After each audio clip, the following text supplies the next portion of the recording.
Cette élection est évidemment capitale, non seulement pour les États-Unis, mais aussi pour la France et pour l'Europe. Surprise, encore que les prévisions étaient très serrées, le peuple américain s'est prononcé très démocratiquement, et donc je prends acte de son choix. Nous avons travaillé, enfin, ceux d'entre nous qui auront des responsabilités nationales, avec le nouveau président des États-Unis. Les États-Unis sont pour nous un partenaire, un allié, un ami, et c'est dans cette disposition d'esprit que je serai si... Trump, il a fait des déclarations diverses et variées. Quelle sera l'orientation générale? Quelle sera surtout sa vision de la relation avec l'Europe et la France, qu'il a l'air d'assez mal connaître? Ça nous oblige, nous, à nous organiser. Parce que l'Amérique va défendre ses intérêts, il faut que nous défendions les nôtres, ceux de la France et ceux de l'Europe. Donc d'une certaine manière, la balle est dans notre camp. Et puis, il y a des leçons à tirer aussi pour la France, pour la vie politique française. Je ne veux pas que la France s'engage dans la voie de l'extrémisme et de la démagogie. Et je ne veux pas que l'avenir, ce soit le Front National et tous ceux qui sont à la remorque de ces idées. Et c'est la raison pour laquelle, plus que jamais, je veux rassembler tous ceux qui se font une certaine idée de la France et de la République, tous ceux qui sont décidés à rassembler un large mouvement pour faire barrage au Front National. Et donc ça me donne encore plus d'énergie, si vous voulez, pour la préparation du premier tour de la primaire. Je serai ce soir à Bordeaux et j'appellerai tous nos concitoyens à se mobiliser dans cet esprit, un esprit de rassemblement, un esprit de concorde et de paix aussi.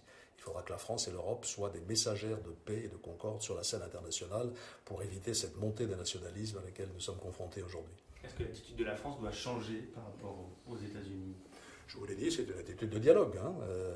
Ce qui va changer, c'est peut-être la politique des États-Unis. Donc attendons de voir très exactement ce que veut M. Trump en matière de commerce international, en matière de sécurité collective, quelle est sa conception de l'OTAN et du rôle de chacun. Je ne suis pas capable, au jour d'aujourd'hui, de vous dire ce qu'il va véritablement proposer.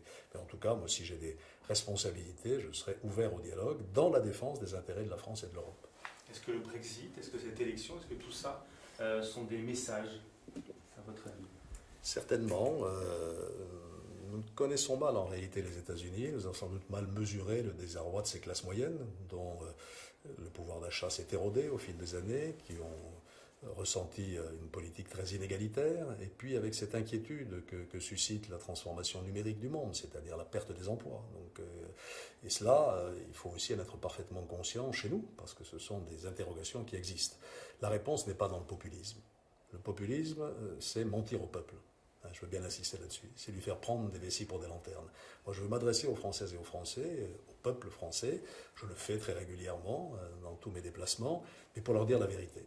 La vérité, c'est que nous allons avoir besoin de réformes exigeantes auxquelles il faut se préparer, que j'annoncerai très clairement avant l'élection présidentielle si je gagne la primaire, et que nous mettrons ensemble ensuite en œuvre, mais dans cet esprit de rassemblement, je l'ai dit, de réconciliation. Je ne veux pas que petit à petit deux France se séparent, une France entreprenante, conquérante, ouverte sur le monde, confiante dans l'avenir, qui existe, qui est forte, et puis une France qui se sent délaissée, la France de certains territoires, la France de la ruralité en particulier, qui se sent décrochée, la France des jeunes qui sont à 24% d'entre eux au chômage aujourd'hui. Donc il faut que la France en forme entraîne cette France en panne, et ce sera ça mon objectif. Vous parlez de ceux à la remorque des idées de Marine Le Pen, vous pensez à qui?